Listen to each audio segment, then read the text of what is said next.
मुहतरम सामीन कराम, मुअज़्ज़ज़ बुजुर्ग हजरात और नौजवान साथियों, ये अल्लाह तबारक व तआला का लाख लाख शुक्र एहसान है। उसके प्यारे हबीब रहमतुल लिल आलमीन सल्लल्लाहु अलैहि वसहबिहि वसल्लम की लुत्फ़ और इनायत है कि आज आप आशिक़ान रसूल, मुहिब्बान औलिया, ग़ुलामान गौसे आज़म व ग़ुलामान गरीब नवाज के दरमियान में हाजिर होने का मौका और शर्फ नसीब हुआ है। अल्लाह ताला का करोड़ एहसान है।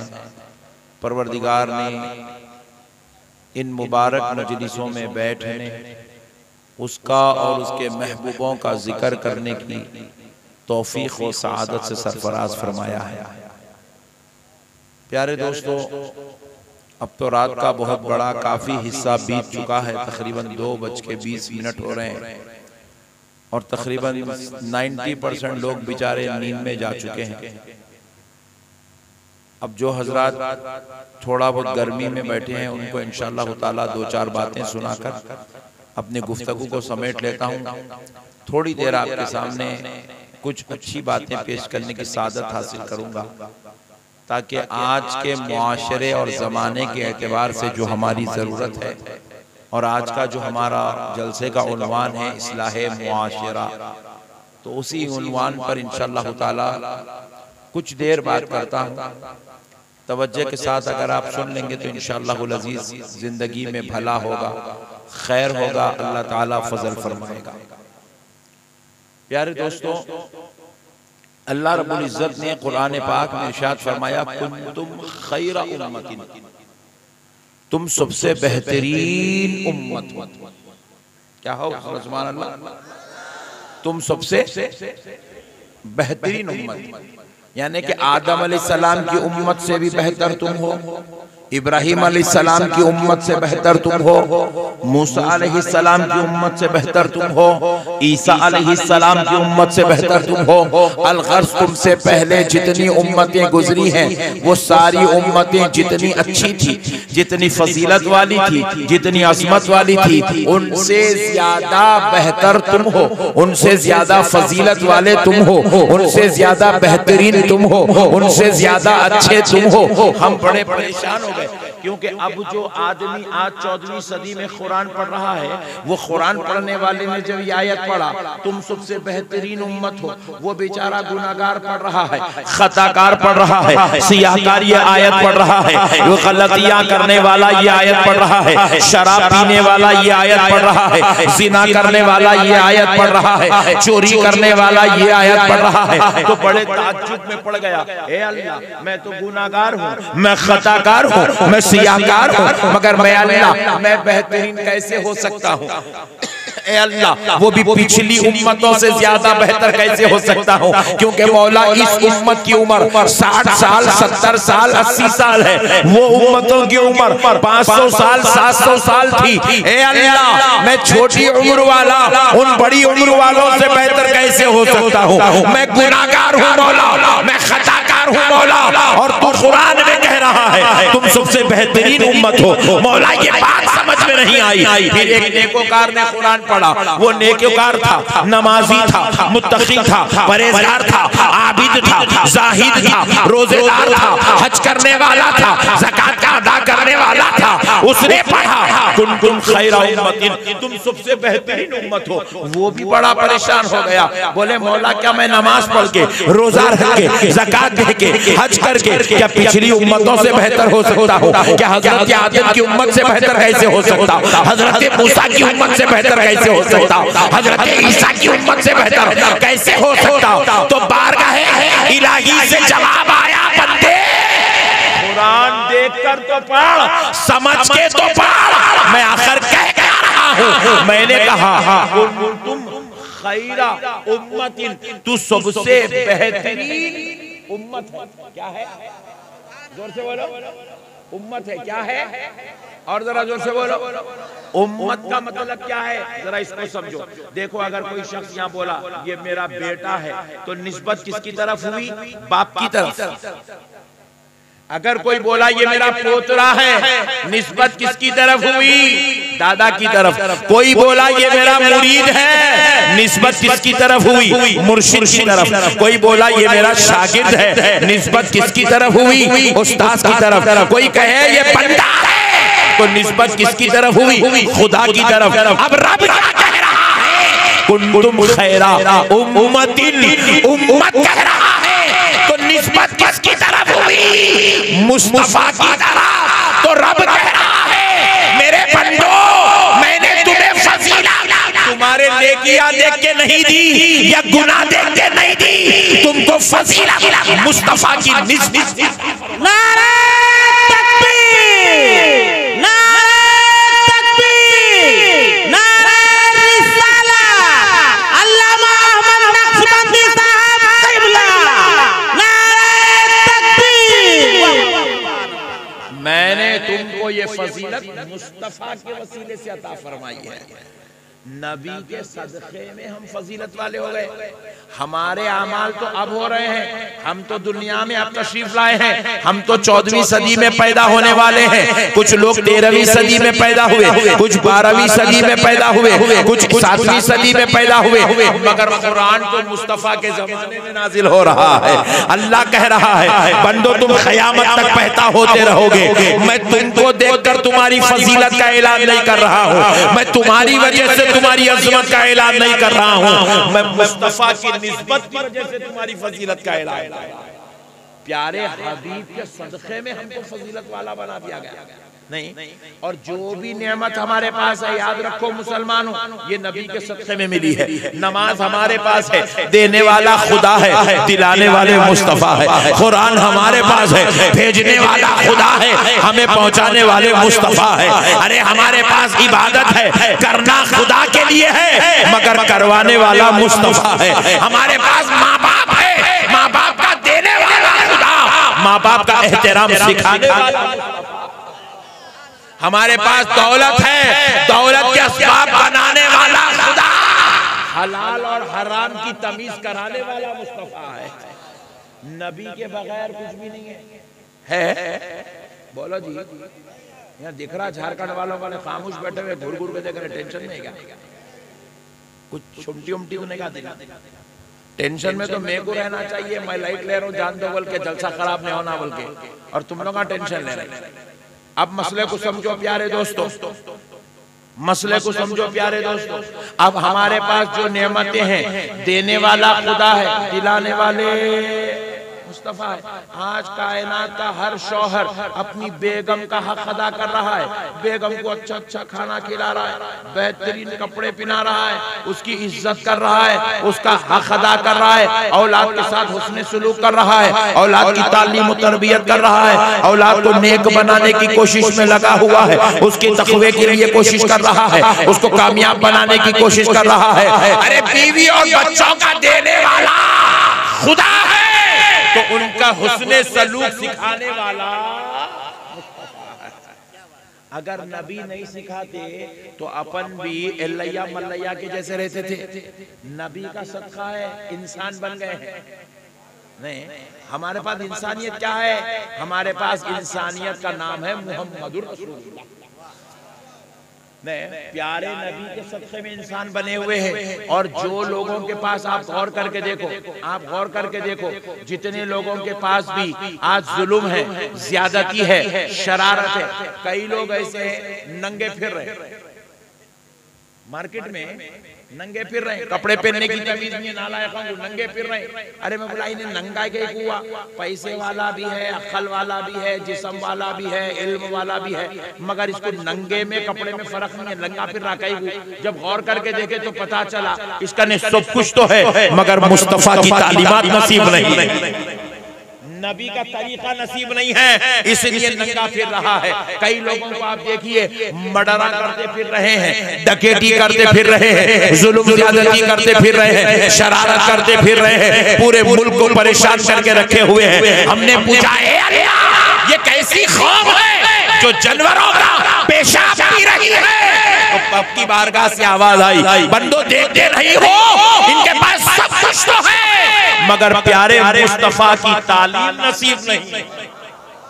जिनके पास से नबी की तालीम खत्म हो जाती है, उनमें इंसान और जानवरों में फर्क भी खत्म हो जाता है। इंसानों और जानवरों में फर्क खत्म हो जाता। आज हम लोग इंसान बने हुए हैं, हम जानवरों का पेशाब नहीं पीते हैं, इंसानों का पेशाब नहीं पीते हैं, हम कायनात की किसी शय को अपना खुदा नहीं मानते हैं। क्यों नहीं मानते? ये हमारे लिए इज्जत और फजीलत की बात क्यों बन गई? इसलिए बन गई कि ये तालीम हमें आमिना के लाल ने अता फरमाया है, रहमतुल लिल आलमीन ने हमें ये दर्स सिखाया है। सरकार के सदक़े जाओ। अब इसीलिए तो हम लोग आप बाजू वालों को बोलते रहते हैं, अरे मियाँ ये जो कुछ भी तेरे पास नेमत है, टोपी पहन रहा, दाढ़ी छोड़ रहा, कुर्ता पैजामा पहन रहा, नमाज पढ़ रहा, दीन का काम कर रहा, ये सारा का सारा सदका प्यारे मुस्तफा का है। नबी के सदक़े में तेरे को ये सब नेमतें मिली। नबी नहीं होते तो तू भी जानवरों की तरह होता, नबी नहीं होते तो तुम भी अपनी बीवियों का कत्ल करने वाले बनते, नबी नहीं होते तो अपनी बच्चियों को जिंदा दफन करने वाले होते। ये नबी का सदका है कि हमें दीन भी नसीब हो रहा है, अखलाक भी नसीब हो रहे हैं, किरदार भी नसीब हो रहा है, इंसानियत नसीब हो रही है। तो आओ मुसलमानों, आज ये बात सोच के चलो, आज के बाद जिएंगे तो काफिरों के तरीके पर नहीं, मदीने वाले मुस्तफा के तरीके पर, नबी के तरीके पर जिएंगे।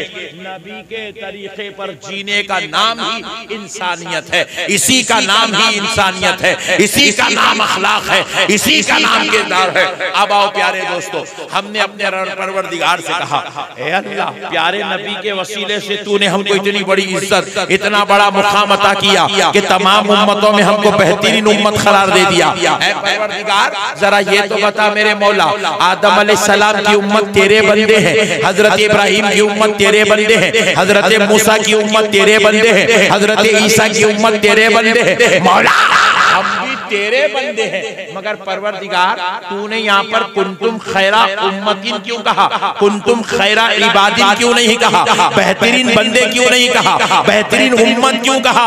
तो बारगाह इलाही से जवाब आता है, बंदे होने में तो वो भी मेरे बंदे हैं, जो हजरत आदम की उम्मत है बंदो वो भी मेरे बंदे हैं, इब्राहिम की उम्मत मेरे बंदे हैं, ईसा की उम्मत मेरे बंदे हैं, मूसा की उम्मत मेरे बंदे हैं, मुहम्मद की उम्मत मेरे बंदे हैं। बंदे होने के एतबार से तुम सब एक हो, मगर तुम्हें फजीलत बंदगी के एतबार से नहीं, मुस्तफा की गुलामी के एतबार से अता किया जा रहा है, निस्बत मुस्तफा की वजह से दिया जा रहा है। अब जरा गौर करो प्यारे दोस्तों, हजरत आदम आए, सिर्फ मक्का, शहर मक्का एहतराम वाला इज्जत वाला था। हजरत नूह आए, शहर मक्का इज्जत वाला था। हजरत मूसा आए, शहर मक्का इज्जत वाला था।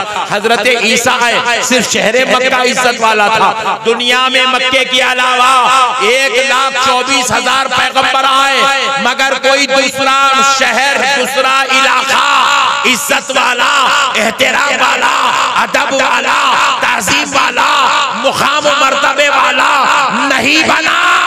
मगर आमिना के लाल आ गए, प्यारे मुस्तफा आ गए, हुजूर भी आए तो मक्के में ही तशरीफ लाए। हुजूर की विलादत मक्के में हुई, हुजूर की पैदाइश मक्के में हुई, तो मक्का तो पहले से फजीलत वाला था। आमिना के लाल आ गए और इज्जत वाला हो गया और एहतराम वाला हो गया। मगर प्यारे मुस्तफा ने शहर मक्का में 53 साल अपनी जिंदगी के गुजारे।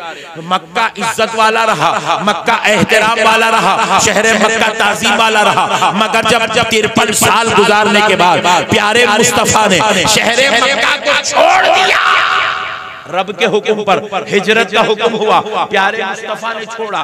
छोड़ के अब हुजूर मक्के से हिजरत करके यसरफ की तरफ तशरीफ ले जा रहे हैं, यसरफ की तरफ तशरीफ ले जा रहे हैं। जैसे ही प्यारे मुस्तफा ने यसरफ में कदम रखा तो अब यसरफ ना रहा, मदीना बन गया, मदीना बन गया।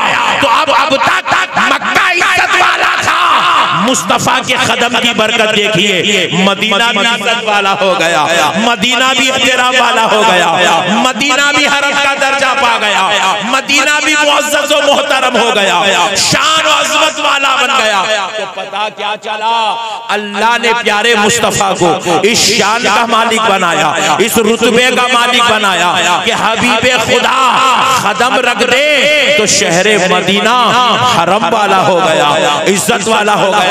एक बात सुन लो दोस्तों, हजरत नबी मुकर्रम सल्लल्लाहु अलैहि वसल्लम प्यारे हबीब अलैहिस्सलाम जब यसरफ में कदम रख रहे थे, जब यसरफ में कदम रख रहे थे तो हजरत अबू बकर साथ में थे, हजरत उमर साथ में थे, हजरत उस्मान साथ में थे और दिगर जलीलुल कदर सहाबा प्यारे मुस्तफा के साथ थे। सहाबा इकराम ने देखा कि अब यसरफ में, अब सहाबा ने देखा कि हम यसरफ में दाखिल हो रहे हैं, तो सहाबा ने अपने इमामों के कपड़े लेकर अपने नाक और मुंह पे ढांक लिए। रसूल अल्लाह ने पूछा, सहाबियों तुमने अपने चेहरों पे कपड़ों को क्यों ढांप लिया?